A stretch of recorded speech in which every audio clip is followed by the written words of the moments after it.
Assalamualaikum dan selamat sejahtera. Saya Dian Kamilina binti Hasti Syam, nombor matrik LC2021258887 dari kos LCCI Dia 1A ingin membincangkan topik pembangunan alam sekitar.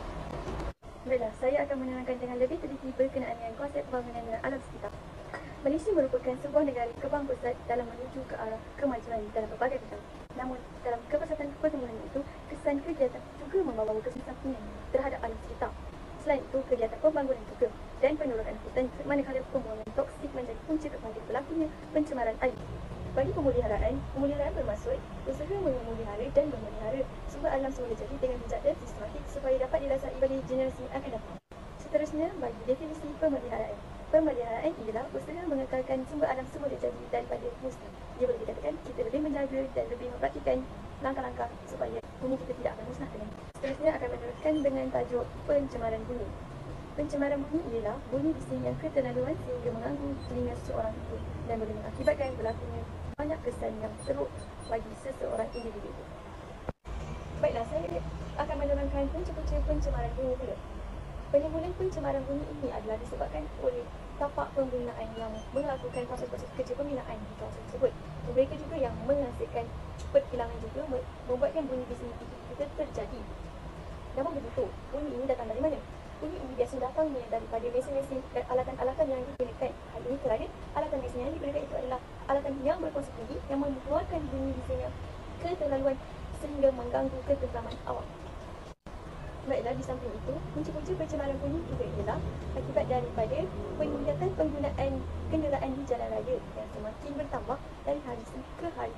Semakin banyak kenderaan yang berada di jalan raya, semakin tinggi bunyi bising yang dihasilkan.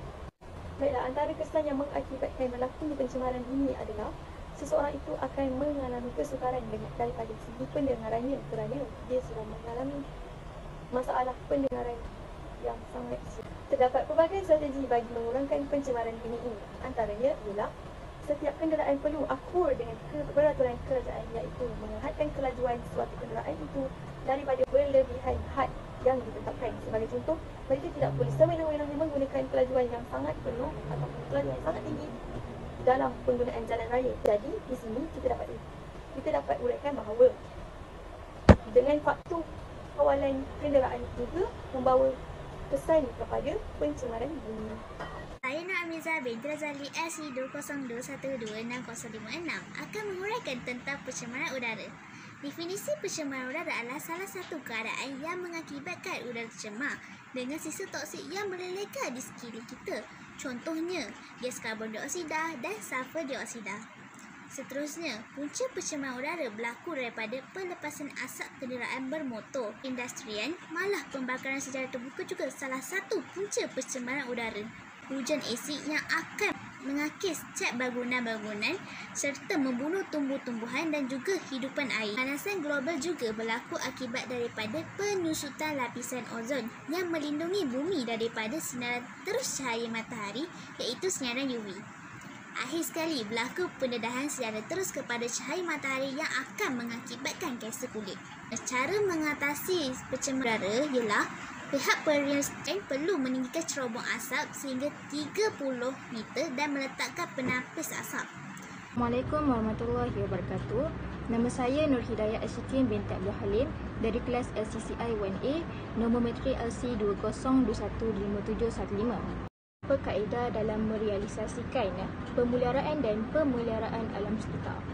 Sebagai contoh ialah dengan menguatkuasakan undang-undang.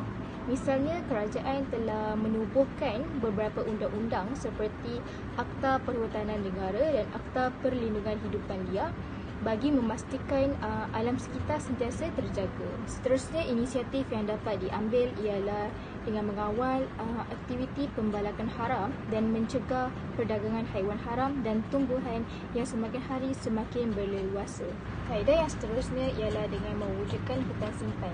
Tujuan pelaksanaan hutan simpan ini tidak lain dan tidak bukan adalah untuk memastikan haiwan dan tumbuhan di dalamnya tidak terancam. Seterusnya, pendidikan juga telah menjadi satu inisiatif untuk memelihara dan memelihara alam sekitar. Hal ini bertujuan untuk meningkatkan kesedaran orang awam tentang kepentingan pemeliharaan dan pemuliharaan alam sekitar. Contoh yang paling sinonim ialah apabila pusat-pusat pendidikan telah mengadakan peraduan menulis esei, puisi dan kempen Cintailah Sungai Kita yang secara tidak langsung telah meningkatkan kesedaran orang awam tentang isu ini. Langkah seterusnya ialah penanaman semula. Penanaman semula berfungsi untuk menggantikan semula pokok-pokok yang telah ditebang dan mengehadkan kapasiti hasilan kita. Assalamualaikum warahmatullahi wabarakatuh. Nama saya Muhammad Hafiz bin Mahmud dari kelas 1A LCCI. Saya ingin membentangkan tentang pencemaran terma. Definisi pencemaran terma adalah perubahan atau peningkatan suhu sungai dan udara sekitarnya yang berlaku khasnya akibat daripada kegiatan manusia. Punca-punca pencemaran terma berlaku adalah peningkatan kawasan perindustrian. Kawasan perindustrian seringkali membebaskan air panas yang telah digunakan ke dalam sungai. Hal ini menyebabkan berlakunya kemusnahan hidupan akuatik. Selain itu, wujud banyak bangunan yang tinggi dan rapat antara satu sama lain. Bangunan-bangunan tersebut akan memerangkap udara yang berhabuk dan berkepekatan karbon dioksida yang tinggi. Kesan pencemaran terma adalah keadaan cuaca menjadi tidak terkawal. Peningkatan suhu bumi juga telah membunuh lebih 1 juta orang di seluruh dunia sejak tahun 2000 sama ada secara langsung ataupun tidak langsung. Selain itu, berlakunya pencemaran ais di kutub. Hal ini menyebabkan berlakunya peningkatan paras air laut sekaligus berlakunya banjir di kawasan berdekatan. Seterusnya, berlakunya pemanasan global yang menyebabkan suhu bumi semakin meningkat. Langkah-langkah mengatasi pencemaran terma adalah mewujudkan kawasan hijau seperti menanam banyak pokok di sekitar bandar. Sebagai contohnya, pokok yang menjalankan proses fotosintesis iaitu menyerap karbon dioksida dan membebaskan oksigen. Hal ini menyebabkan suhu bandar tersebut akan terkawal. Langkah yang kedua ialah menggalakkan penggunaan kenderaan awam. Hal ini untuk mengurangkan jumlah kenderaan di jalan raya sekaligus dapat mengurangkan pelepasan asap secara berleluasa daripada kenderaan yang menyebabkan berlakunya pencemaran terma. Assalamualaikum warahmatullahi wabarakatuh. Nama saya Nur Farakul Adim bin Zainatul Azmi dari kelas LCCI DIA 1A. Pencemaran darat merupakan perbuatan yang berlaku di sesuatu kawasan sehingga kejadian perubahan warna, kesuburan dan hakisan pada tanah. Hal ini berpunca daripada pembuangan sampah sarap seperti pembuangan sampah sarap di sesuatu kawasan perumahan, pembuangan sisa toksik dan nuklear di kawasan tanah dan penebangan pokok secara berluasa. Hal ini kerap terjadi di kawasan-kawasan seperti di bandar dan juga kampung di tempat pembangunan baru. Kesan pencemaran darat.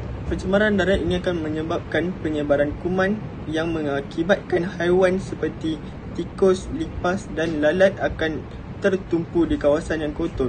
Warahmatullahi wabarakatuh. Nama saya Al-Azman Rita Minansari dari kelas LCCI 1A LC20212. Pencemaran air adalah perubahan yang berlaku kepada air dari segi kandungan atau warna serta sifat-sifat kimia yang disebabkan oleh pelbagai bahan pencemar dalam pelbagai bentuk. Punca utama daripada pembuangan sampah sarap yang secara tidak terkawal di kawasan terbuka.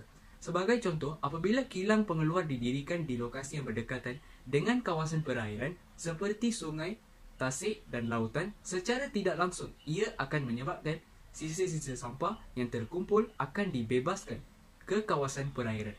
Kesan yang dapat daripada pencemaran air ialah menyebabkan ekosistem terganggu di mana tekanan oksigen di dalam air menjadi rendah, memusnahkan kehidupan di dalam air, seterusnya menjejaskan kehidupan tumbuh-tumbuhan di sekitar kawasan air. Antara langkahnya ialah dari memperketatkan kawalan di kawasan perairan seperti di tasik, lautan dan sungai pada waktu pagi dan malam. Sekian, terima kasih.